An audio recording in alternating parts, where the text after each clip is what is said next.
All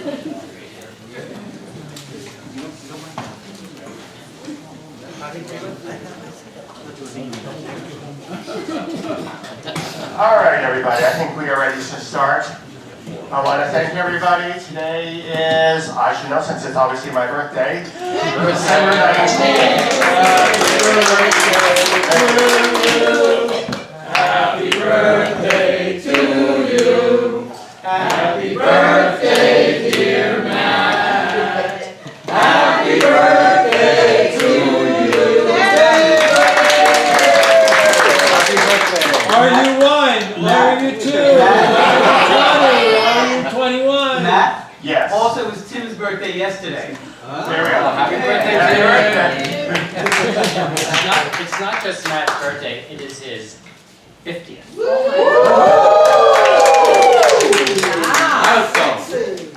I can't hide anyways with Facebook around, so what's the point of even pretending a little bit? Thank you, everybody. All right, so I'm assuming at some point somebody will cut this up because I am not taking this home. So, Melody's getting a... yeah. Okay, so as we usually do, we start with introductions. I am your esteemed Empress, Matthew Lucier, and your elected community co-chair. And I'll start with my right and go around. Good afternoon, everyone. Michael Rifkin, Start Treatment and Recovery Centers. Hello, everybody. Happy holidays to everybody.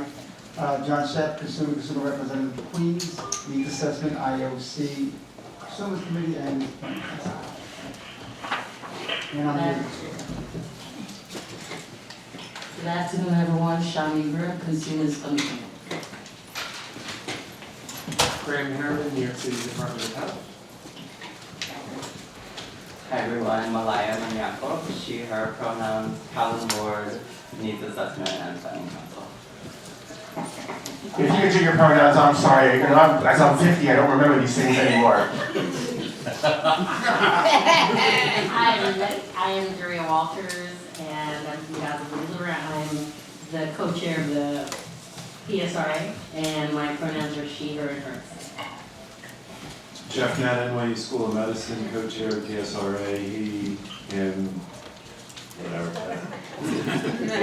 Mike Domingo, Callenmore Community Health Center, Needs Assessment Committee, and he, him pronouns.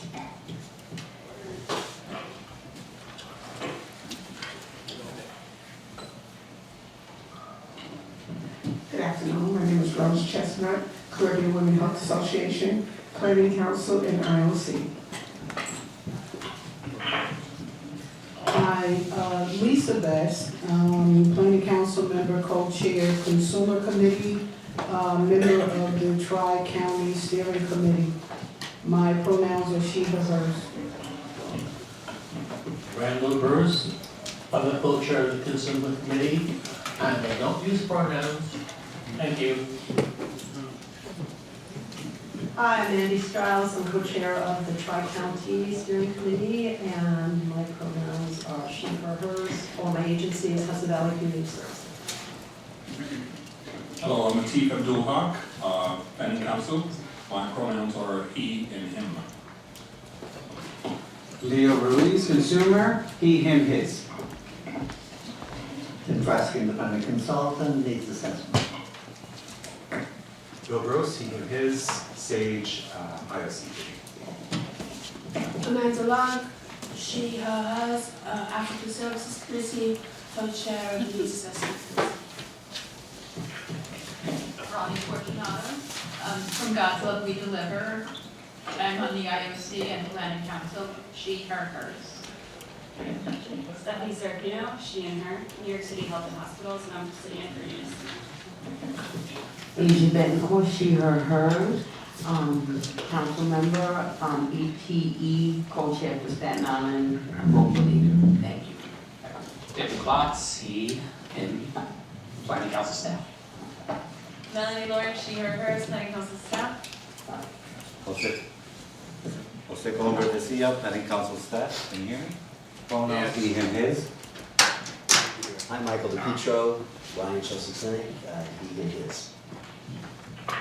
Kimberly Knapp, Planning Council staff, she, her, hers. Daniel Castellanos, consultant, he, him. Hi, Jesse Thomas, RDE, he, him, his. Hi, Shay Caputo, consulting, she, her, hers. Jerry Sperry, New York City Department of Health, he, him.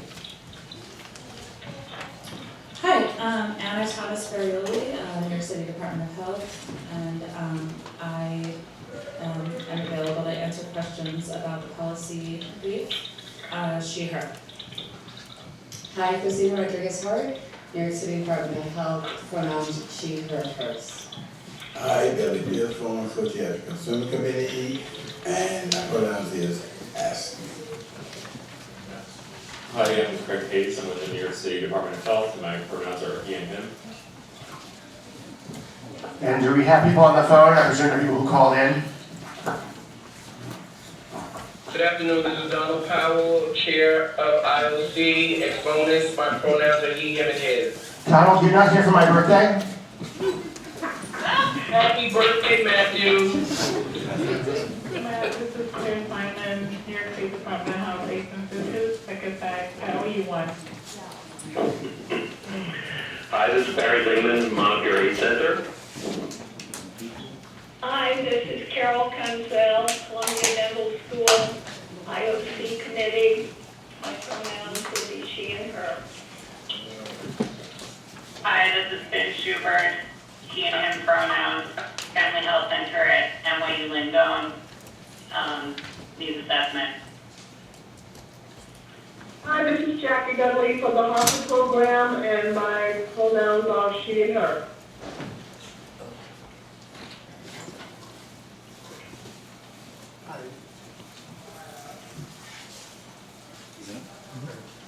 Gucci Group, Public Health Solutions, pronouns, he, him. Gucci, do you want to introduce your colleague who's going to be right back? Yes, Bettina Carroll is my colleague from Public Health Solutions School, will be back soon. Okay, and before we continue, I just want to let everyone know the cake is over there. Please help yourself and hurry because it's really delicious and there probably isn't enough.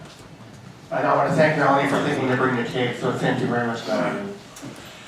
So, Thank Matt for having a birthday on our planning council. that's only a small one. Anyway, so this is a part of the program where we do a moment of silence, and I'd like to call on a chief to lead that for us. I'm calling on you to lead us on a moment of silence, sir. Okay, I would like to take this moment of silence for everyone that came before us, for the good fight, and for all of us for keeping it going.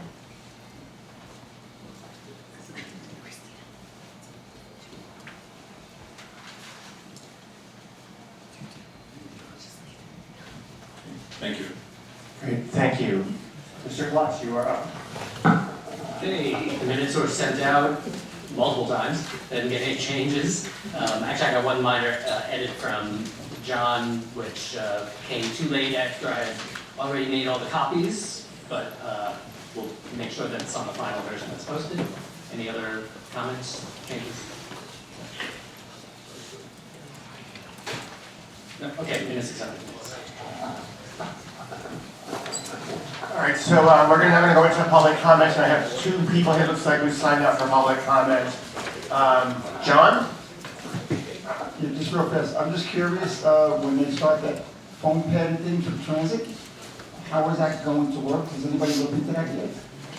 I don't even know what you're talking about. The thing on your phone that you have to scan at the turnstile? How is the planning council going to? It'll be several years before that's implemented. We'll have Metro cards with us for a while yet. Well, they're starting them already, we plan on having a lot of stations by the end of this year. The Metro cards won't be eliminated for a few years, and we'll figure it out. And John, you know they're not going to get to us people in Queens for a long time, so I think we got time. Yeah, but I go home from Manhattan. Jesse Thomas. Where's the handle? Oh, it's by Philly. Hello, everyone. Good afternoon, everyone. I just wanted to introduce myself and what we do, in case anybody wants to avail themselves. I fell in love with public health about 25 for years ago. Fell in love with Brian White about 15 years ago. And prevention, HOPWA, I've worked with the city for about a decade now for all the HOPWA-funded agencies using the Compass. And just last World AIDS Day, we launched RDE Red, which is a suite of free apps and resources for those who serve the Ryan White community. And I can share more or send some information out. But it's really cool. You can do interactive meetings with this polling software that's all free. Planning councils use it for priority setting, allocations. They use it to get anonymous input at meetings, consumer groups. It's been used for AETCs and other kinds of trainings to get real-time interactivity, especially for folks who don't always speak up, but they're more comfortable texting. So that's one of them. Another is the free rent calculator for any case managers or agencies who have to calculate the complicated HUD rules for tenant rent subsidies. This is an online tool that's free. We also do pro bono grant writing. So in the past couple of years, we helped bring in a couple $1 million, over about $15 million for agencies from federal sources. And we served on objective review. I've been a HRSA expert panel member. We can help write a good grant. So that's another service. And there's some other things. We have something called the Data Heroes, which is analytics for crunching data that we offer for free. And we're working on an E2 prep app. So it's a really neat prep application, and we've helped some folks put that in for some grant applications. So just thought I'd introduce myself, if anything data, analytics, technology, I'm happy to help folks out. We're 30 minutes west in New Jersey, and I'm always here in the city. I love the work that you do, and anything we can do to help support it, we're happy to do so. Thank you. Thank you. We have a question, Mr. Nat? Are all the services that you described on your website? Our website is not the best. But yes, rdered.org/red. So I can share that, someone can email it out, but it's available. It's also in the back of my business card. And Daniel, I believe you wanted to say something? Yeah. Hi everyone. The New York City Department of Health is creating a training and a resource guide for older people living with HIV. So we are helping with that project. We are interviewing consumers, service providers, and staff at different agencies. If you are interested in participating in an interview, it's about 45 minutes. Please let me know. Daniel Castellanos, I'm going to give you my phone number. You can call me 646-285-6931, and I will send you information as well. Thank you. Is there an incentive? Yes. So there is. Okay. So the yes, there is an incentive of $50 for consumers and service providers, and I was just asked to say that 2 months ago we had the Latino Gay and Bisexual Men Summit, sponsored, funded by the New York City Department of Health, and it was amazing. I see some of the people here who went there. It was really great. We had 28 organizations and programs promoting the event, and the idea was how we start looking at HIV and sexual health services for the new generation of young men who might be right now not even born, how we start preparing for when the HIV epidemic is over and provide sexual health services. Thank you. Thank you. Okay, so moving on with the agenda. Mr. Harriman, I believe you're going to provide us with a grantee or recipient report. Sure thing. So the grantee report is a little bit long, so I'm not going to read the whole thing, but you have it if you want to read it. You also received it by email. So I'll go through the highlights. HRSA released the 2018 HIV, Brian White HIV/AIDS program client level data report. So there's a link there that you can access that report, and they want to be sure that you're aware of it. There are new data tables to better understand the needs for data-informed decision-making, including retention and care, viral suppression among MSM age 13 years and holder, and by race, ethnicity, and selected characteristics, as well as retention and care and viral suppression by housing status and other selected statistics. HRSA also announced the 2020 National Ryan White Conference on HIV care and treatment. That's going to be August 11th through 14th, 2020 at the Marriott Marquis in Washington, D.C. At the last Planning Council, the Planning Council approved the estimated unobligated balance, and I just wanted to report that, yes, that has been submitted to HRSA. So that's good news, so that later on in the year, when we Hi, this close... is Carrie on the call. Great. So later on, when we close the year, we will be able to submit a carryover request. We hosted our 6th annual Ryan White Part A Power QI conference on November 25th. We had over 200 attendees. The theme of the conference was using unexpected results to improve performance.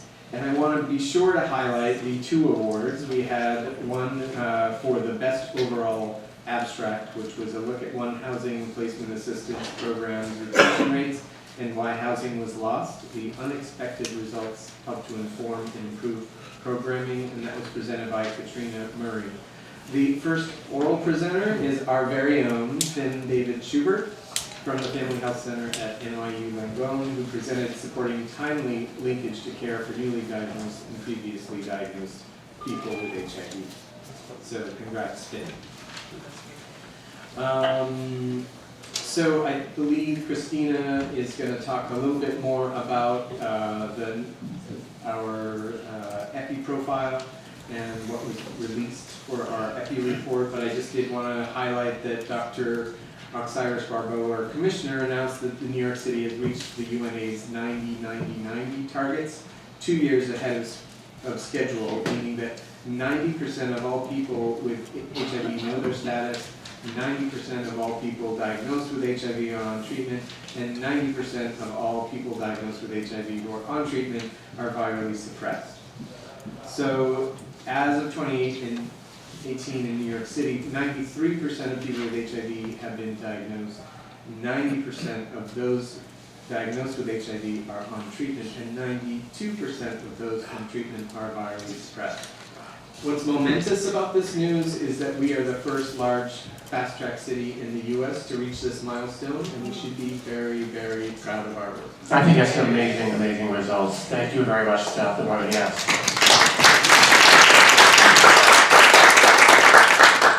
I know you're only speaking for the city, but do you know if the state can claim the same thing, or is this just unique to New York City? I do not know. Okay, thank you. Maybe Christina? I was just looking it up. I'm trying to find the good. it's Maybe by the time you come on, we'll know. Thank you. So we hosted a World AIDS Day event, and I think I'm not going to go through all the specifics of that. There's some interesting points in New York Knows relaunch, which New York Knows, which was originally launched on World AIDS Day in 2014. It's a partnership between the health department and community-based organizations, health centers, hospitals, colleges, and universities, and the focus is to provide voluntary HIV tests to every New Yorker, routinize HIV testing, identify and diagnose HIV positive and informed care, and connect people at risk of care, at risk of HIV. So there's, I just want to get to the, moving forward, New York Knows will embody a status-neutral approach to prevention and treatment, ensuring that all New Yorkers receive quality care and service regardless of HIV status. And New York Knows will expand its focus to include sexually transmitted infections and hepatitis C in program goals, planning, and activities. So an important announcement in regards to the broadening work of the New York Knows efforts. The New York City Department of Health also hosted its 6th annual Red Ball, co-hosted by the Kiki Coalition, and that happened in that first week after World AIDS Day. And I talked about this in several grantee reports, and at the next month, we'll have people from the CDC 1906 planning grant share more specific information about the planning grant that you all will be asked to give input on. But I wanted to just highlight, just so everyone's aware, and when Anisha and possibly Julie Myers come next month, you'll sort of know and be clued into what's happening. So the New York City Health Department, we coordinate our response to the HIV epidemic, HIV testing initiatives, prevention care and treatment program, surveillance training and technical assistance, advocacy, community engagement, and through that work we are committed to racial equity and social justice to dismantle the underlying racism and identity-based stigmas that drive HIV-related health inequities. So the city is, our Ending the Epidemic plan has a 4-part strategy to reduce the number of new infections to non-epidemic levels and improve the health and well-being of New Yorkers. So we'll be, over this next year, beginning to develop a revision to the plan, focusing on the 4 counties called out by the federal plan, which are Queens, Brooklyn, Manhattan, and the Bronx. And we're expected to submit a draft epi-profile snapshot, a situational analysis snapshot, and a draft plan by December 30th. So that draft plan will then become an opportunity to share with the community and receive input from the community between January and May 2020. And you all will be expected, or I hope will be excited to give input into the plan. And we will also hold 4 ad hoc listening sessions, 1 in each priority county. But we will also have opportunities here in this meeting to give input into that plan. So we look forward to your input and help us to make the very best plan to continue to address the health of our community. It's no accident that we reach those 90-90 goals. That's all of us working together, thinking together, coordinating, and supporting people with HIV and people at risk for HIV. And so this will continue that work. Thank you. So that's a very robust application. It sounds like you're going to be submitting. How much federal resources are they committing to this that we'll be competing for?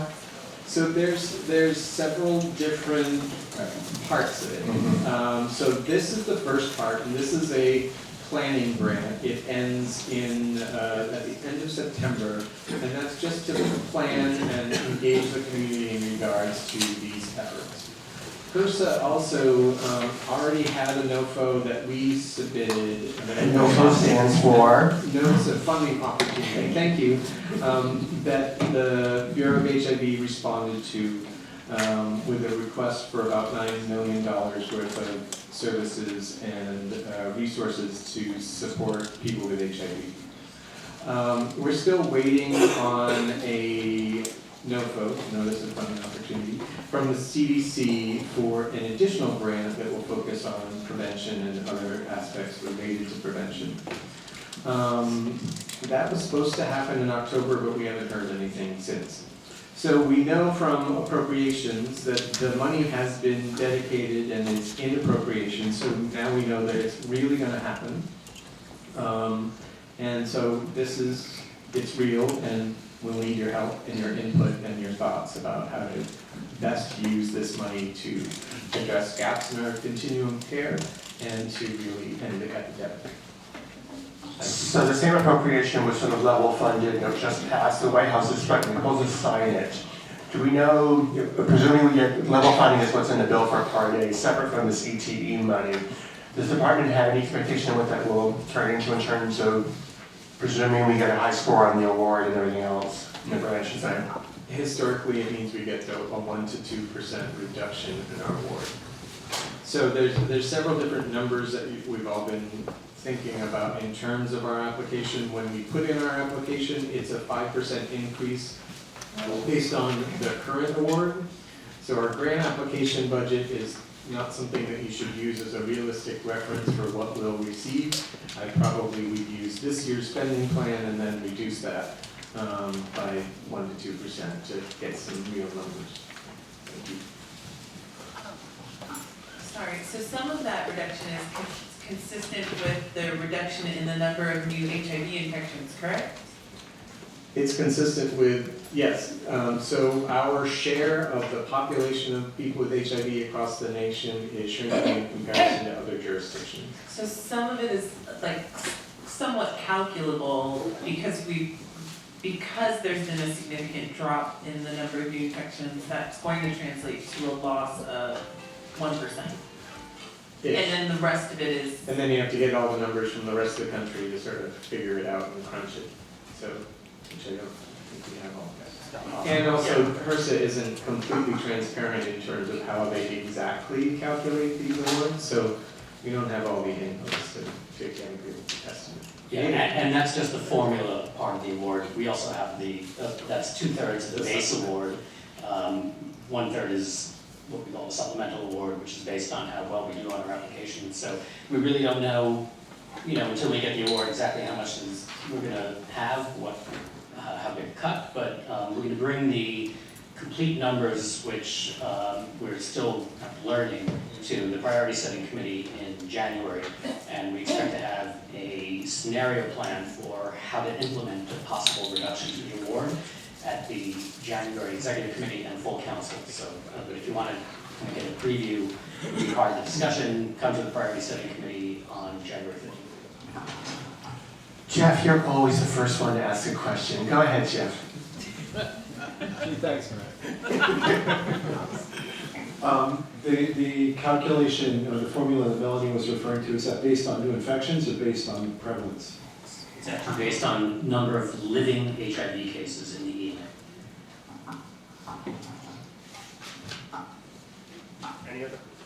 Any other questions for Graham? Okay, thank you very much. We're going to move on now to committee updates. So I see Lisa is here, and Randall is here. So whoever wishes to go ahead.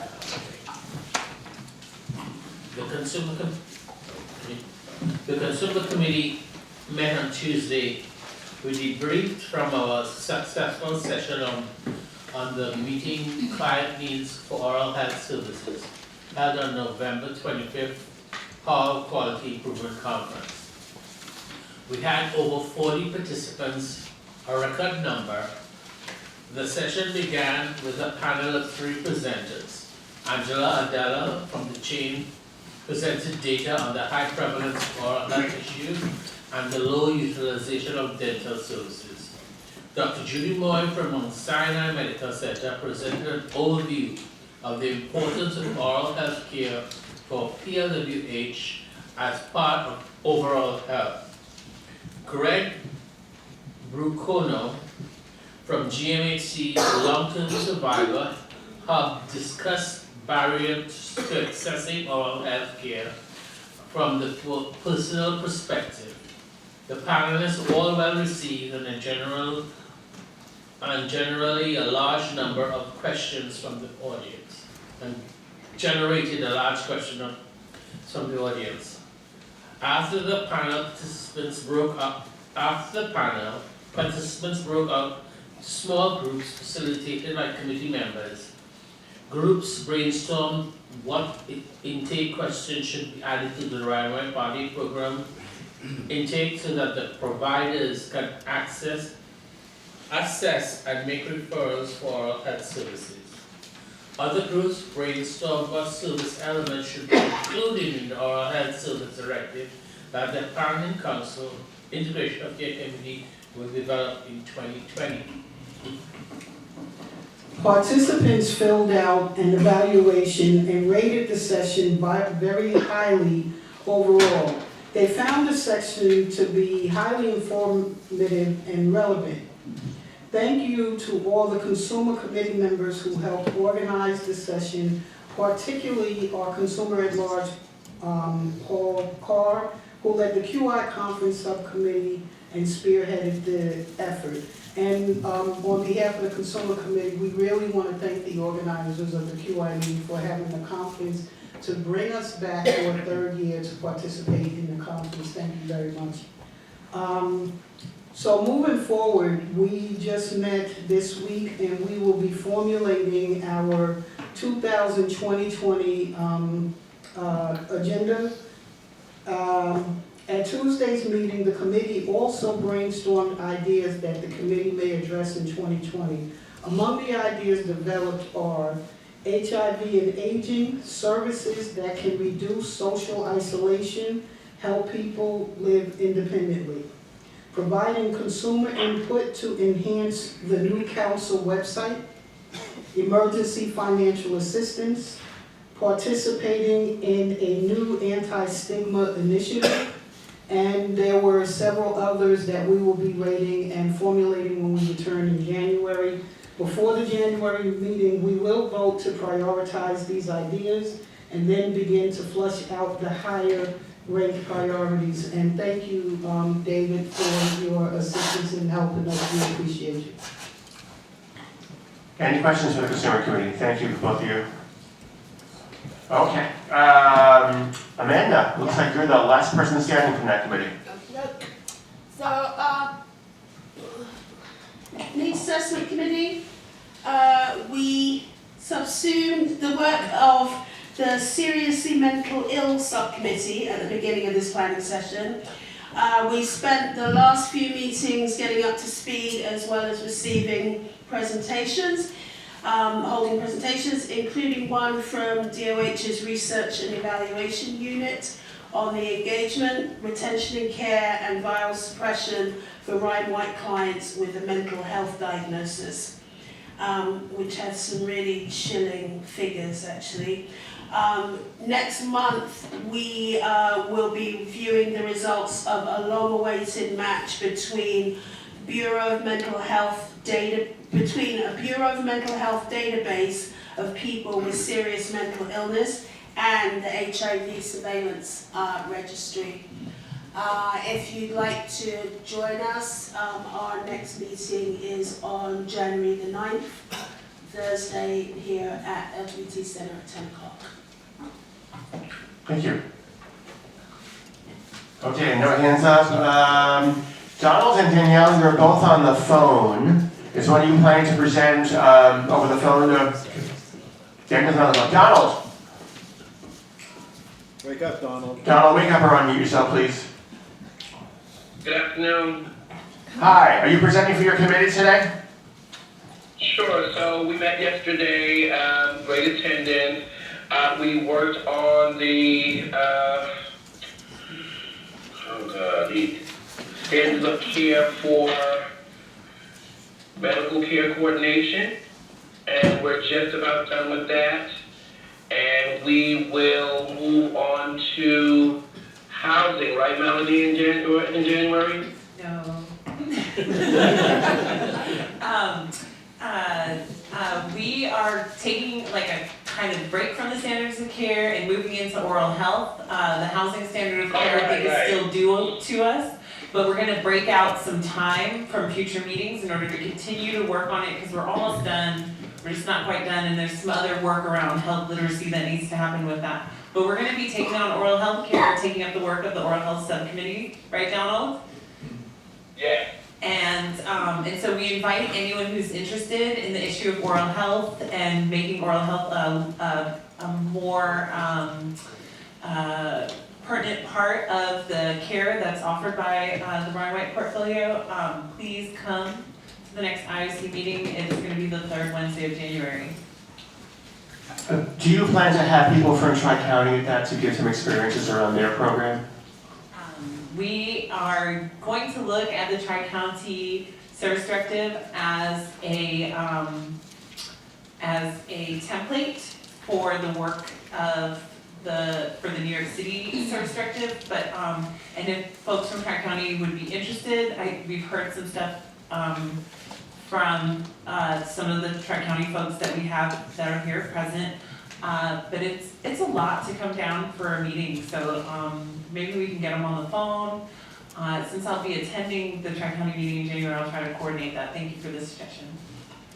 You're welcome. Okay, any questions for the committee? All right. Andy, I believe you are up. I believe so.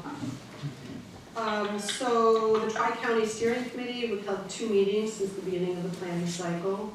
We take the month of December off, so we will be back next month. The committee completed its funding year 2020 spending scenario, which was forwarded to the PSRA committee for review and approval. And since the Tri-County portfolio was rebid last year and programs are in their startup year, there's no change to the carrying cost of programs. The one exception is the housing services category. And in 2019, I think we talked about this at previous meetings, but the Tri-County housing programs enrolled more clients than the program was budgeted for. Also, there was a demand for a larger number of family units in contrast to single individuals, thus the program's rental assistance share was higher than anticipated. The shortfall was covered in 2019 through the use of carryover funds left over from 2018. Those carryover funds ran out on February 29, 2020. Hasn't happened yet. In order to keep those extra clients housed in 2020, the steering committee requested an increase to the baseline housing allocation of $175,000. And David gave me a note that the PSRA committee approved our request with the $175,000 enhancement for housing, so thank you very, very much. The committee also celebrated the retirements of Julie Lahane and Jan Park, who are an integral part of the Tri-County HIV community and our committee. In January, we'll have a presentation, I'm really happy about this, from Adrian Guzman to help committee members develop civic engagement and advocacy strategies around HIV and other issues in the Tri-County region. He's participated a couple of times by phone, and there were a lot of questions for him. I know the face-to-face meeting will be really productive for us. That's it. Jeff, when you go, oh, you have a question? Yeah. Yeah, actually, Anna's going to do the presentation, not Adrian. Oh. Adrian won't be available, but Anna Thomas Ferry. Okay, Anna, thank you. So, Jeff, are you planning to discuss at your committee update the scenario with Tri-County and the housing portfolio location? Okay. Are there any other questions for that committee? Okay, I'll pass it on to you guys. Hi, everybody. So you heard from David, priority setting committee met last week and we began scenario planning for a possible decrease in our fiscal year 2020 grant award. And the goal is to develop a methodology that the grantee or the recipient can use to implement the council's priorities immediately upon receipt of that grant award. As you heard, Tri-County's spending request was approved. There was some discussion around how can we work to not have this kind of a scenario happen again. And that's something that that team is going to be working on, but we were glad to support that and know that there are individuals that are going to have their housing maintained. Also, the committee began to look at efforts of allocating funding for the new service category that we all approved last July for psychosocial services for people of transgender, intersex, non-binary, and non-conforming experience. So we reviewed all aspects of the service category and the model and the elements, and keep in mind, or if you recall, it will include direct services as well as a resource directory of places to get gender affirming care, as well as a training curriculum for employees in all of the service categories. So that's really imperative. All of us have agreed that that's necessary, and we're really excited to see that happen. So what we were faced with is really looking at how we could figure out the funding for all of those three things, right? The resource directory, the training curriculum, as well as service provision.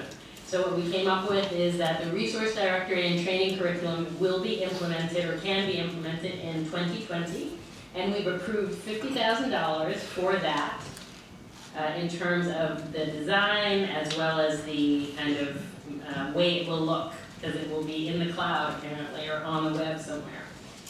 This amount was based on the time and effort that has been required for similar projects. So that was really exciting for us, but we did have a robust discussion around trying to figure out the design for the actual service provision. So for the curriculum and the resource directory, a request for proposals and what that means and what that could look like can't really be in place until 2021. So we've reviewed the data as well as several cost analyses, and we're beginning robust discussion on what this could look like.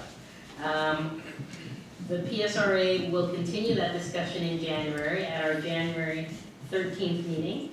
And ideally, we will come up with a concept in terms of how the geographic distribution of those services will look. And our hope is to have a final recommendation to the executive committee and then the full council by the January meeting, where we will present a full spending scenario for final approval. What else? Let's see. We have heard, just so that everyone is on the same page, because I know there are some new members here. So the Department of Health has spoken to Julie Barra, who's the ADAP director at the AIDS Institute, and she has confirmed that the state can absorb a reduction to ADAP without losing any services through other funding streams. So that's super exciting in terms of not having any loss there. So all planning councils are invited to join us at the PSRA process and at our meeting in January, and they have voting capabilities at that meeting, correct? Yes, which is super exciting, so you should come. And then we look forward to presenting the full fiscal year 2020 spending scenario to you in January, or at least for the February meeting at the latest. Everyone got that? There was a lot in there. Yes, Amanda? Yeah, that's, thank you, that's a huge undertaking. Isn't it? It is.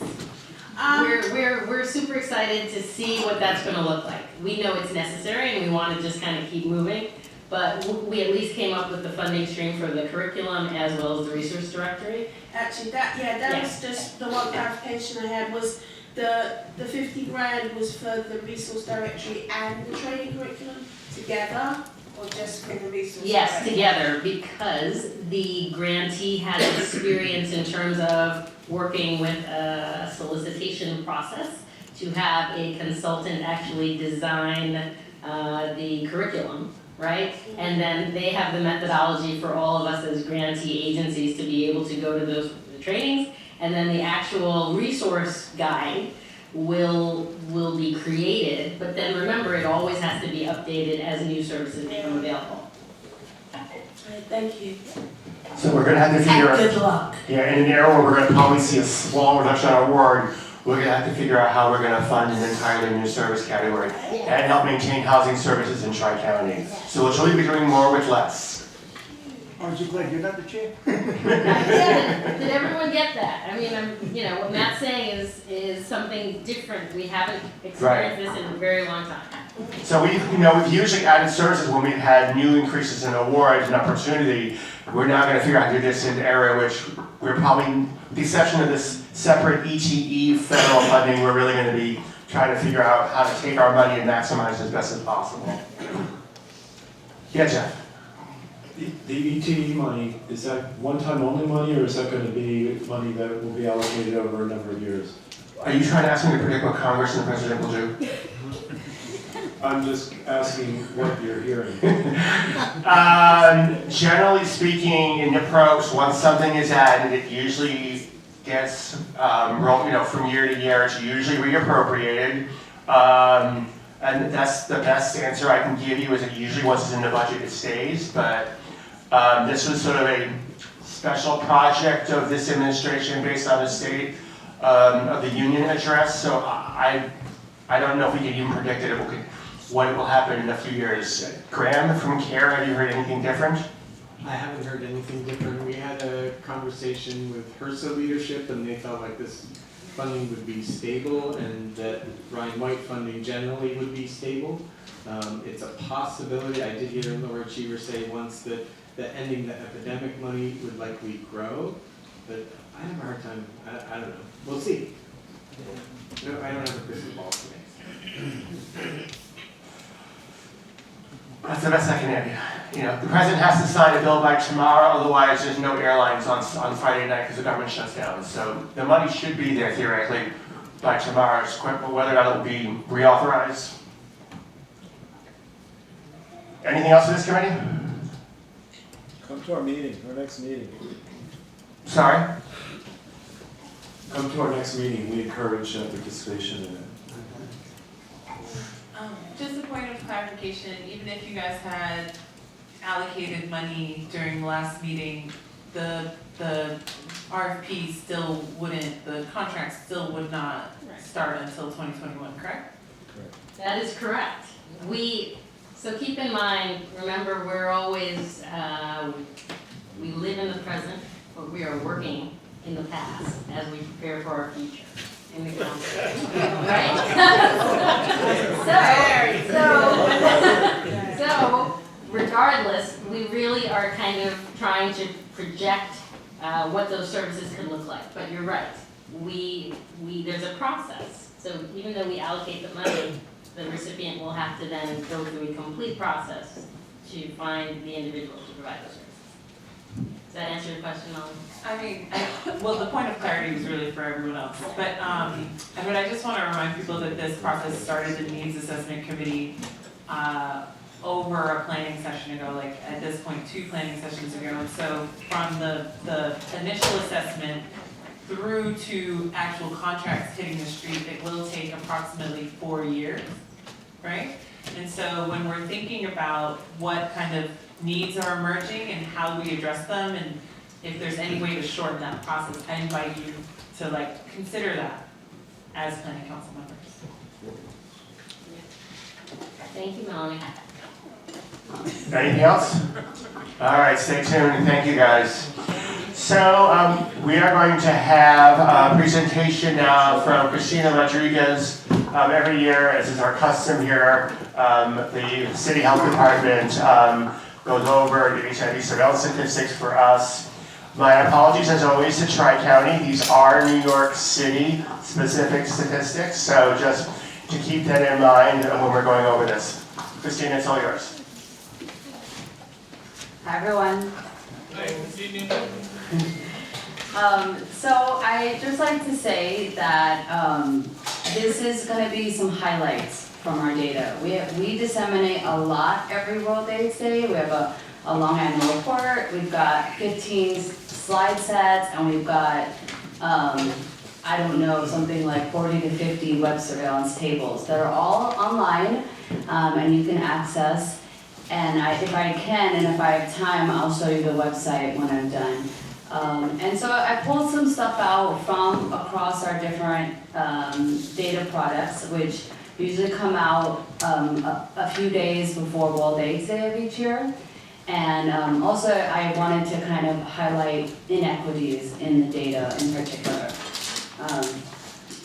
And I also want to say that the strength of HIV surveillance data is that it's required to be reported to the health department by law. So it gives us a really great bird's eye view of the who, what, when, and where, the changes over time, who's living with HIV, and it has some good demographic data. But it does have limitations. It does not have good data on things like mental health, substance use, homelessness, or incarceration. It also can't really explain to you the why of the data that you see. And so we really rely on special studies to answer those types of questions, as well on the perspectives of people in the community and the providers to also tell us what's going on. So I just want to frame the presentation like that. And I will begin. Christina, yeah? Can you show us how to access these on the website? Oh, okay. Okay, so I won't wait. We do that again. Oh, you want me to wait? Okay. Okay, the next one. Okay, great. Okay, so the big news, as Graham said, is that we got to 1,917 new HIV diagnoses in 2018. And it's the first time since HIV reporting began in 2000 that we have gotten below 2,000 diagnoses. Yes, so a lot of excitement there. And we had 0 perinatal transmissions, and it's the second time that we've achieved that. That's also wonderful. Yes. We had 1,214 new AIDS diagnoses, and I just want to put that into a little historical perspective, that on our website as well, you can find a whole historical trajectory of AIDS diagnoses since the beginning of reporting in the early 80s. And so the peak of AIDS diagnoses was actually in 1993 at 12,833, to put the current number in a little perspective. And then we had 1,683 deaths among people with HIV, and the peak was in 1994 with 8,334 deaths. And just to clarify, that's just deaths of people living with HIV, that's not necessarily HIV-related deaths, is that correct? Yeah, exactly. So you could be run over by a truck and that would still be in that number? Yes, it would. And later on, I will break out deaths by cause a bit with one slide. Yeah.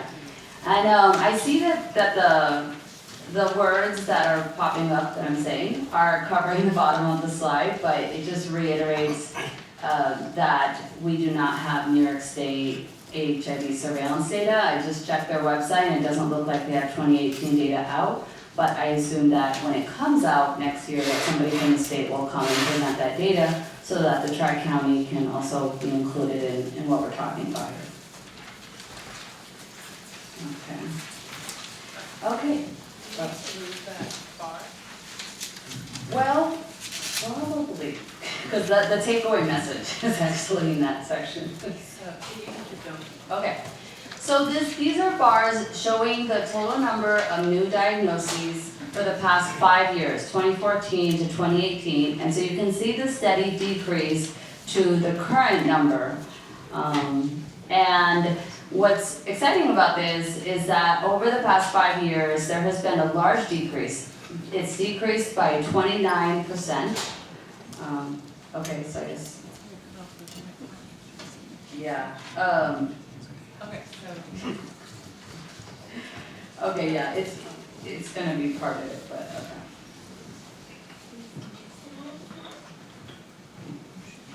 But then they can't see it? Oh.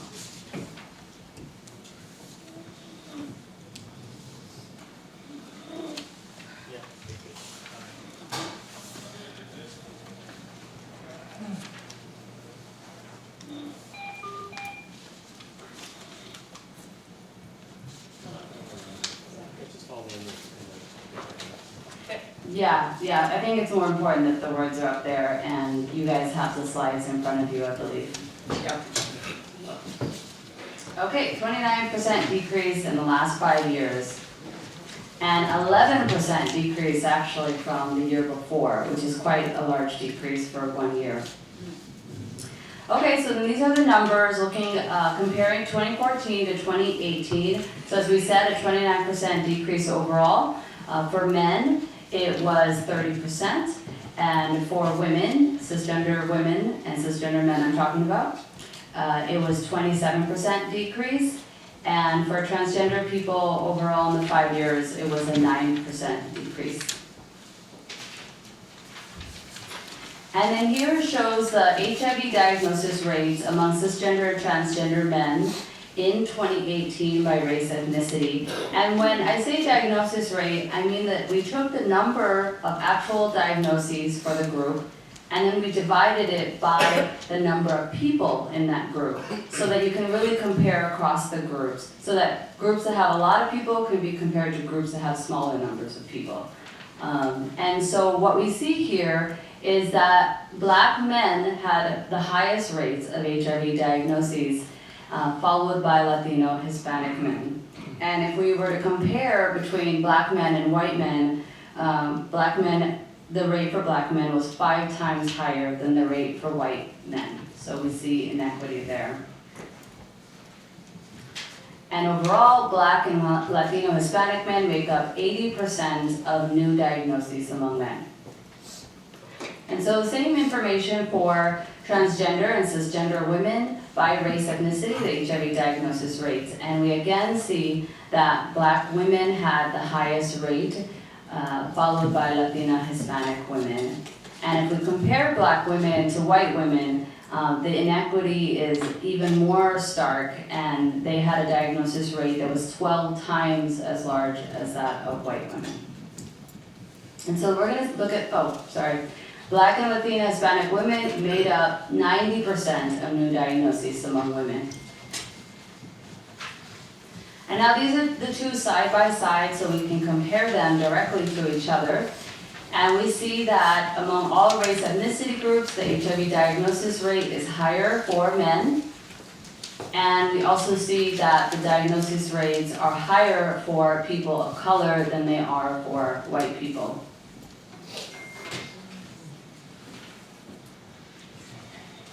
Okay, and so this actually is not in the usual standard slide sets, but we've been thinking a lot about inequities at the health department and about various populations that we especially want to be paying attention to and supporting, although it's not an exhaustive list. But these are 7 of them, and that is youth 13 to 29 years old, Latino MSM, people who are 50 and older, Black MSM, Black cisgender women, Latina cisgender women, and transgender people. And for these priority populations, this shows the numbers of new diagnoses for the past 5 years. And so we see that it went down for each one of these groups, which is great. Although the speed at which it's going down isn't necessarily the same for everyone. We saw a big decrease among youth, which is really encouraging because they also account for the largest numbers of new diagnoses. Although obviously there's one group where it looks like it went up. Men, is it men over 6 women over 50? Is that what that is? Or person with HIV over 50? Yeah, people living with HIV over 50 went from 455 in 2014 to 382 in 2018. That's the red line. Okay, I'm thinking that 350 to 382. It went up to 27. You went. I'm looking from 2017 to 2018. Oh, you're just looking at a 1 year? Yeah. Yes, there was a 1 year increase for this group. But we usually try to look at multiple years because there does tend to be fluctuations year to year.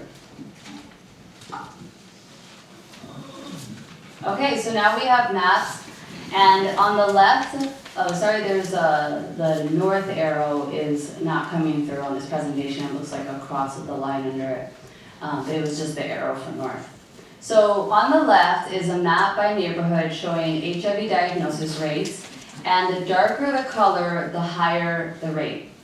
On the right is the proportion virally suppressed, and it's flipped. So the darker colors are lower proportions, but the meaning is essentially the same. If it's a darker color, it's worse off in terms of this indicator, and if it's a lighter color, it's doing better. And so I think what's interesting, or most interesting about these maps, is that there's actually a high degree of overlap in terms of the neighborhoods that are facing the highest HIV diagnosis rates and the lowest viral suppression. And we see that in the Bronx in particular, along with Upper Manhattan, and we also see that for North and Central Brooklyn.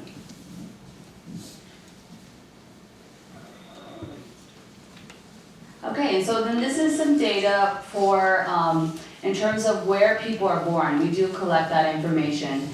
And we did it by region in this slide. So you see African regions, Asian, European, the Americas, and Oceania. And the labels are based on the American Community Survey, just in case you're wondering where those come from. So over half of new diagnoses came from people born in the US. And they do have a high rate, and that's that bar that I just highlighted. But we do see some regions where the rate is larger than for the US, and those are largely in regions in Africa.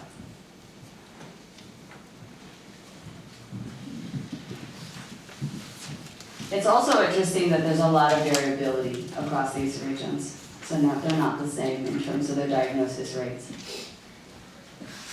Okay, so now I'm going to move to HIV care outcomes. And I'll start with timely linkage to care among newly diagnosed people. And this is by year for the last 5 years, and we consider timely linkage to care to be having a CD4 or a viral load test result within 30 days of being diagnosed. And we can see that it increased by 20%, going from 70% to 84% in 2018. And then, this is in the annual report, by the way, you can see this. So now we have timely linkage to care, but we show it for different subgroups by gender, race, ethnicity, age at diagnosis, transmission risk. And that red dotted line is essentially the average for the whole city at 84%. And so then you can see which groups had higher or lower timely linkage to care. And so in 2018, women, transgender people, black people, adolescents, people living in their 30s and 40s, and people whose transmission risk was injection drug use, heterosexual contact, and transgender with sexual contact as well as other, had lower than average timely linkage to care.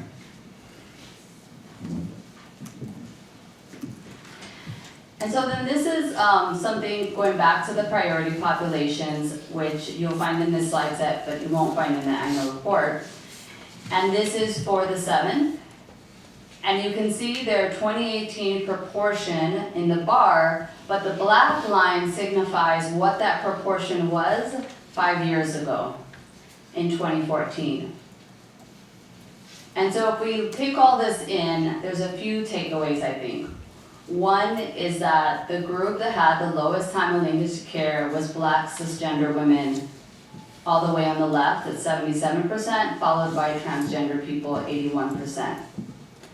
And then in terms of the increase, we see very little, we see the lowest increase for black cisgender women of all 7. And we see the largest increase in that 5 years for transgender people.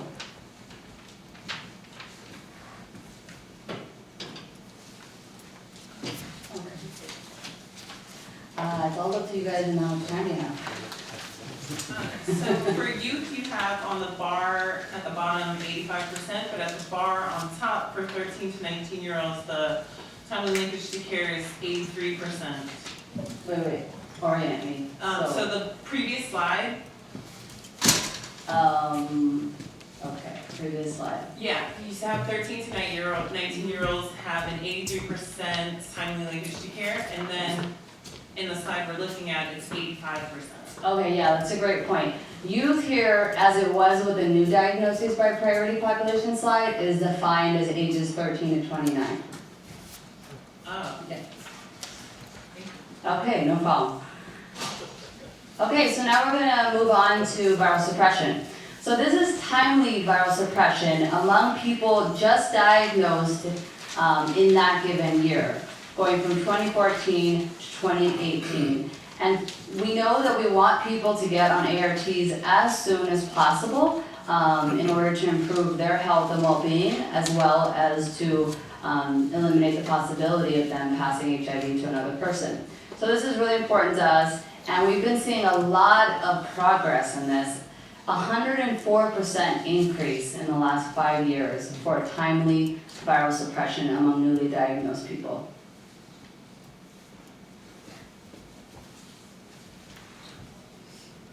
Okay. Now this is... So I'm trying to recall when you go on ARVs, how long is the average time does it take for someone to go virally suppressed? I wouldn't be the best person to ask about that. They normally say 3 to 6 months. Barry, are you still on the phone? There you go. Okay. Okay. I only know I went to a training at the DOH. Yeah. I mean, I can go try to find that out and then let you guys know what the answer is. No, just, Hi, this is Ken. Can you hear me? Yes. Okay. I'm not a doctor, but I have looked at these numbers internally, and the shortest time to viral load suppression was weeks, less than a month, and obviously the longest time could be 6 months or more, obviously kind of depending on adherence. But with perfect adherence, it can be quite low, and the main predictor appeared to be the viral load at the time of diagnosis. So obviously, someone with a low viral load at the time of diagnosis might take weeks to become virally suppressed with perfect adherence. someone with a higher viral load in the thousands or hundreds of thousands would take, a month. That's what I thought was my internal data. Again, not a doctor. Thank you. Okay, great. Yeah, so 3 months, someone reasonably should be virally suppressed if they were started right away. Okay, so now we're on viral suppression among people in HIV medical care, as indicated by a CD4 viral load in the past year. And we see a smaller increase in this measure. And again, this is not people newly diagnosed, this is everyone living with HIV in New York City that is in care. And it went from 81% in 2014 to 87% in 2018, which represents a 7% increase. Okay, we're going to show it again by subgroup. So the average again is the red dotted line at 87% in 2018. And then we have it by gender, by race, ethnicity, age, and transmission risk. And so I think one thing that stood out to me about this is that it tends to be the very similar groups that have lower viral suppression than average, as it was lower timely linkage to care. And so, as you can tell from this, the groups that are below that dotted bar are women, transgender people, Black people, adolescents 13 to 18, as well as people living in their 20s, 30s, and 40s, and people whose transmission risk was injection drug use, men who have sex with men and injection drug use, heterosexual contact, transgender with sexual contact, and other transmission risks who had lower viral suppression. Okay, so we're going to show for the priority populations as well.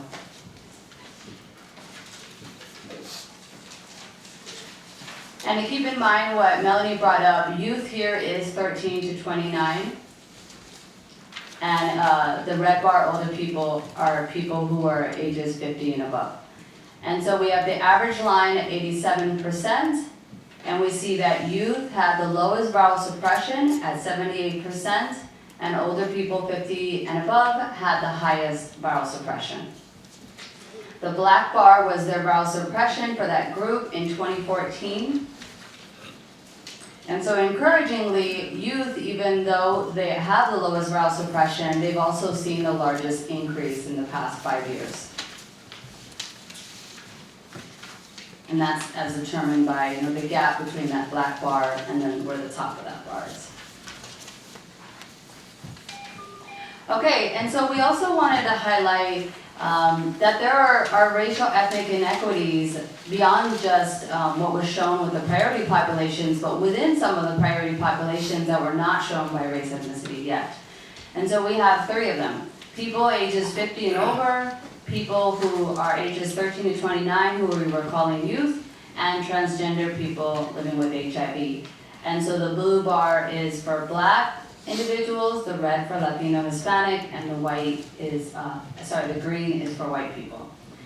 And we see that consistently there is that inequity where Black people had the lowest proportion of viral suppression irrespective of the groups here. And then if we compare across groups, we would see that people who are older had much higher viral suppression than did youth and transgender people.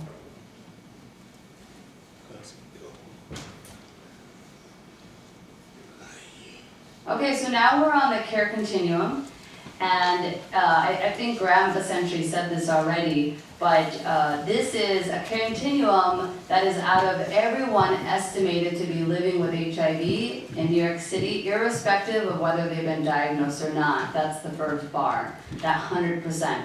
And then we estimate that 93% of people living with HIV are diagnosed, so they're aware that they have HIV. 87% have received care, as in HIV care in the year. 83% are prescribed ARTs, and then 77% are virally suppressed. And for some context, it was 74% virally suppressed last year. So a small increase. Could you speak to how this first number is modeled, like how we're figuring out how many people are living with HIV, as well as why there are 87% of people receiving care, yet only 83% are prescribed ART? Okay, so this is a longer discussion, but, the percentage diagnosed is an estimation that we are given by the CDC.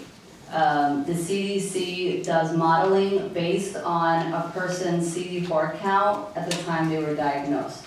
So generally, there is a steady decline in one's CD4 after getting HIV, and so they do a model that's able to sort of back calculate to their time of infection. And so for New York City, they estimate that 93% of people are diagnosed.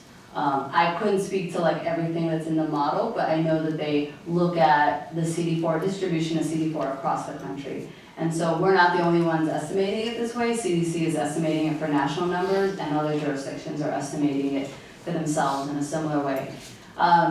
Received care, though, is a concrete number we have. So that is a CD4 or viral load test result that we got. So we know that that person had HIV care, and that's that bar.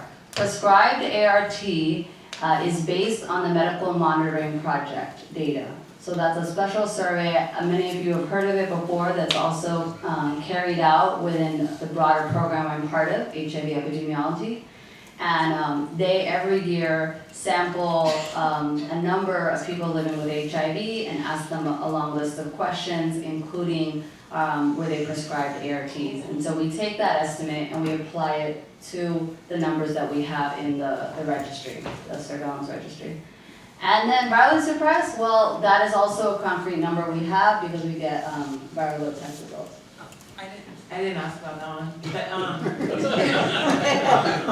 but it's just, so MMP does and gets an estimate on how many people are prescribed versus received, and MMP is like a different kind of survey. Can you even speak to why someone wouldn't be prescribed ART? I couldn't speak to that based on surveillance data. But you get it from MMP. Oh, would MMP know why someone, well, they're asking the question though of the patient or the client. They're not asking the question of the provider as to why the provider might not prescribe someone ARTs. Thank you. Okay. Yep. Can you correspond this bar chart to the 90-90-90? Because it looks a little bit different than 90-90-90. Yeah, I was thinking the same thing as I was sitting there listening to Graham, and so I started texting analysts back at the program because I was also wondering the same thing. So I think it has to do with denominators. So in certain cases, we're using everybody estimated to be living with HIV in the case of this continuum, whether they're diagnosed or not. The 90-90-90 is diagnosed people. Graham, did you want to add this? Well, it starts with diagnosed, and then of the diagnosed, how many of those are on treatment, and of those on treatment, how many of those are virally, so it's nested. Yeah. Each denominator changes as you go to the 90 to the 90 to 90. If that makes sense. Yeah, so I don't have the math off the top of my head, but I think it has to do with the denominator. But it's percentage prescribed ARTs coming from MMP data for both of those cases. Yeah, and while this is actually everybody at the first bar, right? So 77% of 100% of people living with HIV are virally suppressed versus the 90-90-90, which is a neat trick. I'm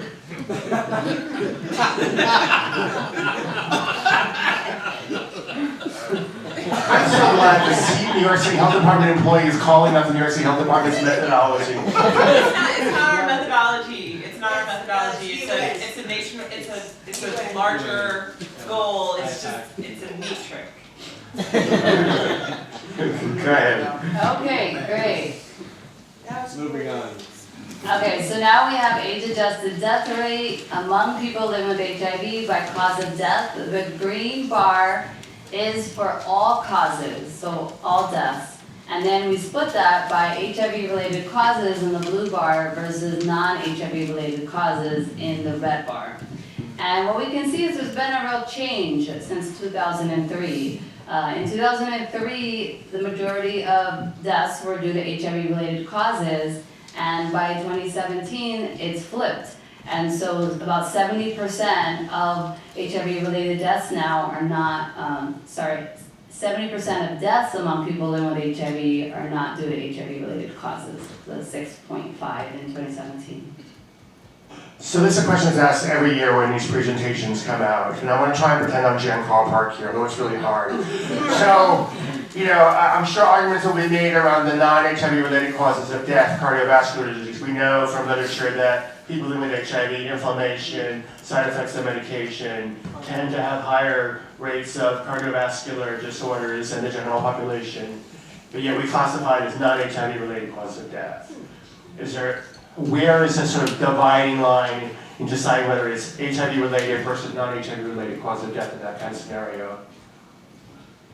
Well, I probably can't give you a great answer. I think we're still working off of the older understandings of what caused HIV and those definitions and those causes. I think as time goes by though, and there's more research on this, we're probably gonna find that some cancers that we didn't think necessarily were HIV related may in fact be HIV related. It's a shifting landscape we're gonna learn about as people live older and we have more research that comes in. And just the accidental overdose, do you have any sense, what portion of the non-HIV related is accidental overdose? Let me see, the annual report has in it a more fine-grained look at causes of death.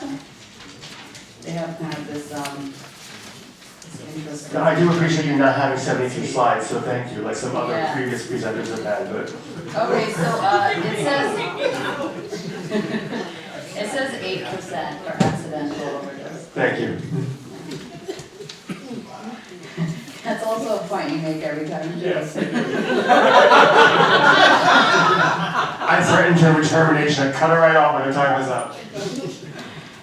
Okay, so as I said in the beginning, we have a lot more data. Anytime that you're looking for a data answer, I would suggest going to our website first. There's tons of data on there, and then if you don't find what you're looking for, please contact us, and we can do a data request in a few weeks' time.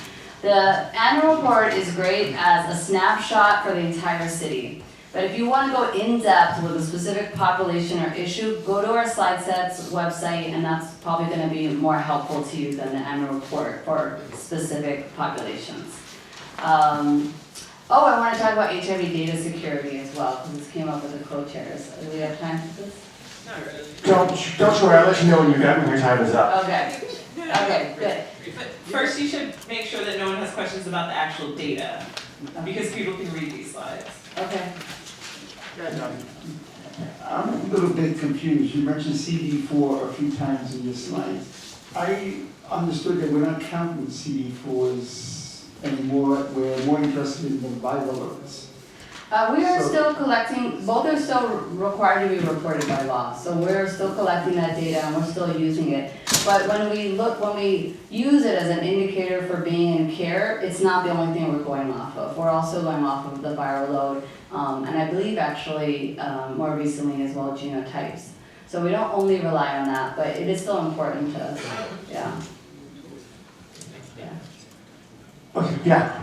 So just an aside, when you had said that about the deaths, you can have diabetes and die from that, and have HIV. So I just wanted to throw that out. Yeah, and that would be in the group that was non-HIV related cause of death. And so in some sense, it makes sense that that is now the predominant cause because people are living longer lives and they may die of other things besides HIV. Can anybody else have their hand up? Okay. Billy. Okay, Billy. I just want to know, I saw in the report that you had, like the surveillance report, did you have anything that indicated what community or section or area in New York there was an increase in? You didn't tell me. Are you talking about like just an increase from 2017 or the 5 years? But, like you said, it was a sharp increase among a certain population, but you didn't indicate like what that population was, or was it a specific area?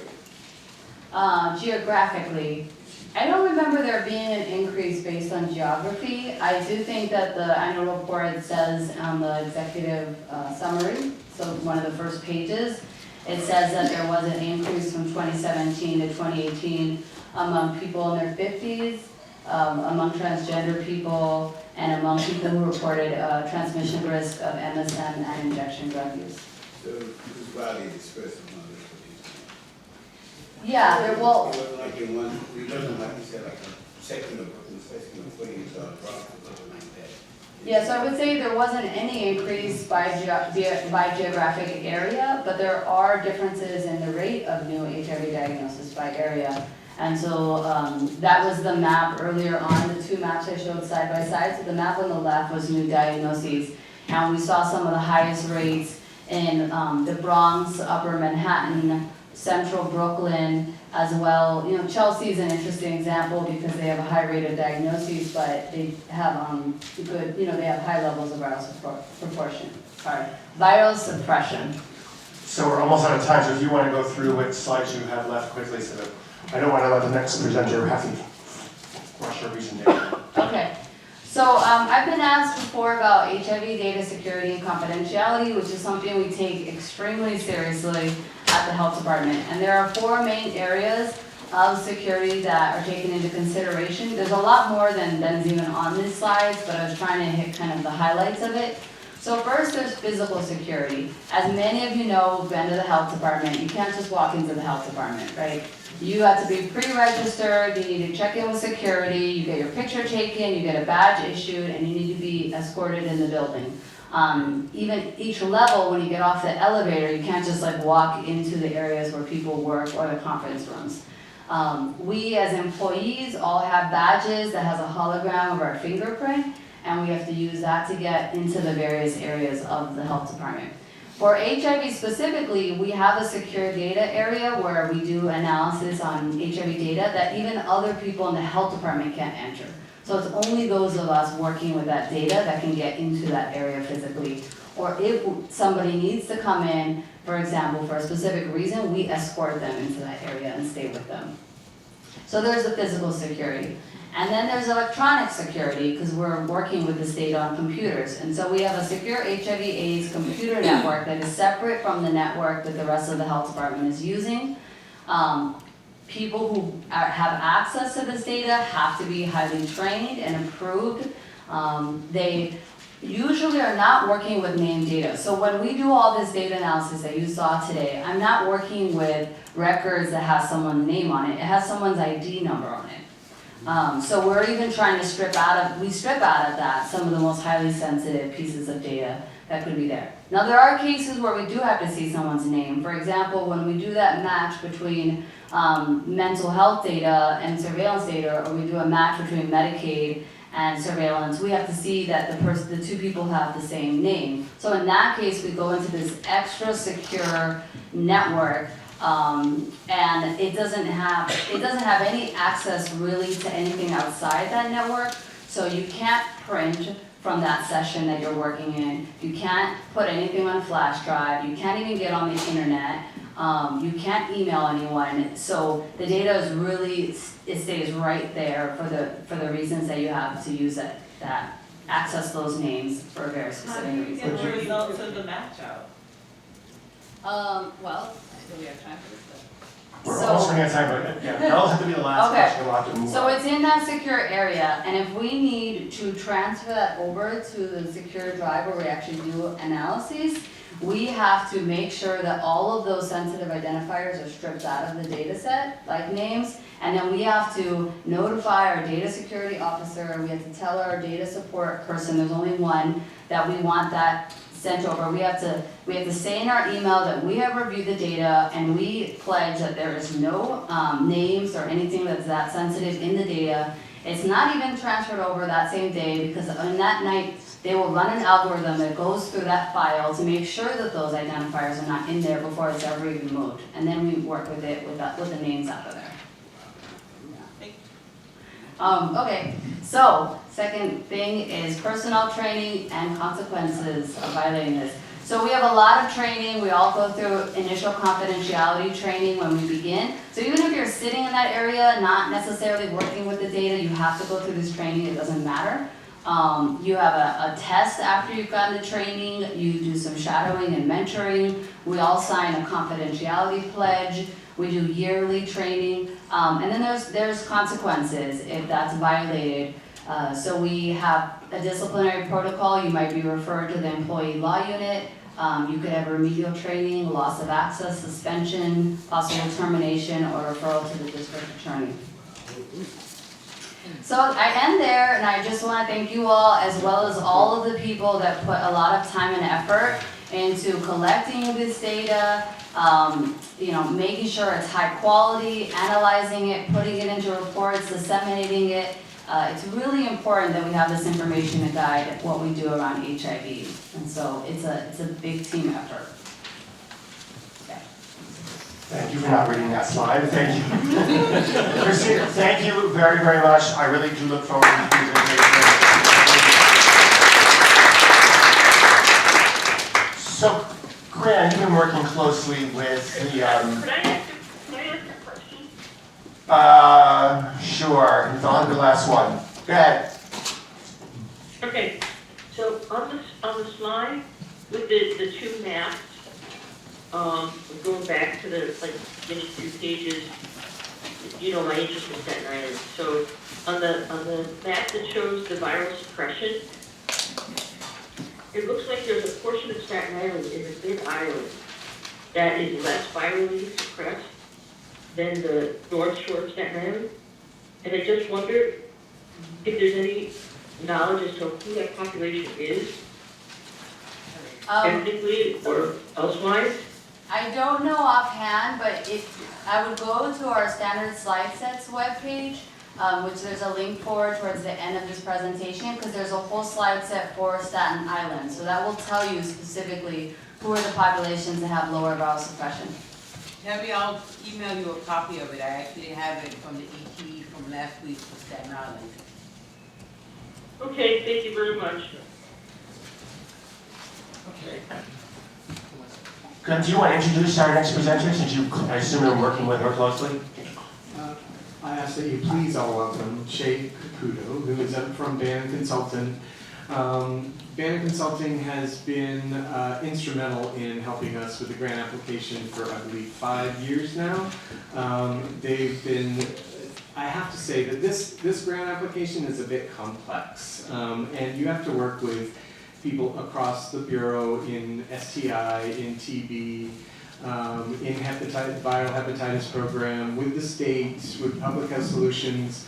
So a lot of different people provide input into the application. And each year they do this with finesse and with professionalism, and have really been instrumental in helping us to do an extremely competitive grant application. So please welcome Shane. Thank you, Grant. Hi, so again, my name is Shay Caputo, and I am going to walk us through the grant year 2020 Brian White Part A application. Thank you everyone for having me today. I am excited to go through this with you. So, as an overview, we're going to go through the application process and also each of the elements of the application. So, the application process.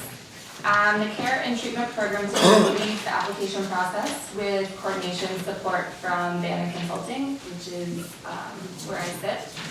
And the application is also developed with contribution from many other groups, such as the New York City HIV Prevention Program, Policy and External Affairs, HIV Epidemiology and Field Services Program, input from Bureau of Sexually Transmitted Infections and Viral Hepatitis Program, the Planning Council staff, New York State AIDS Institute, and Public Health Solutions.